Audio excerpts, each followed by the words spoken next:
एक घटनाबाह्य सरकार चालवण्यासाठी मदत करत होते। त्याच अध्यक्षांनी लवाद म्हणून जो निकाल दिला, मग शिवसेना फोडण्याचा असेल किंवा राष्ट्रवादी काँग्रेस फोडण्याचा असेल, हा अन्याय, ही जखम ही ताजी आहे आणि आमची हीच माफक अपेक्षा आहे की पुढच्या 5 वर्षांमध्ये त्यांच्या अध्यक्षतेखाली असा पुन्हा अन्याय होणार नाही, ही आमची अपेक्षा आहे। त्यांच्याकडून गॅरंटी मिळणं गरजेचं आहे की जो अन्याय, जे काही संविधानाचा अपमान गेल्या 2.5 वर्षात त्यांनी केला लवाद म्हणून, तो पुन्हा होणार नाही, हे कोणीतरी आम्हाला आश्वासन देईल का, हा एक मोठा प्रश्न राहतो।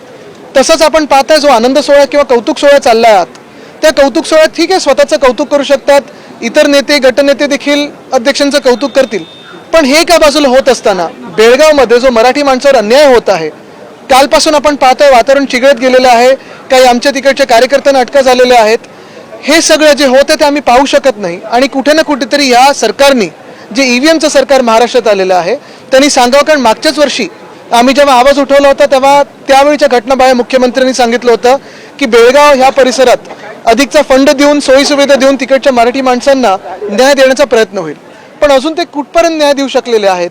जो काही अन्याय होता तो रोखू शकतात का? केंद्रात जे भाजपचं सरकार आहे ते केंद्रशासित बेळगावला करणार का?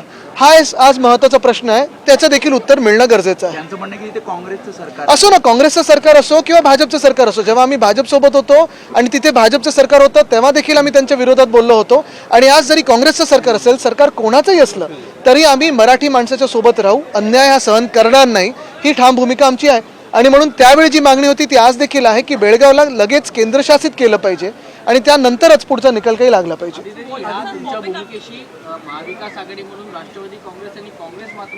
बघा, आम्ही शिवसेना उद्धव बाळासाहेब ठाकरे म्हणून हा इथे भूमिका ही मांडलेली आहे, महाराष्ट्र म्हणून मांडत आहोत। मेट्रो 9च्या कामासाठी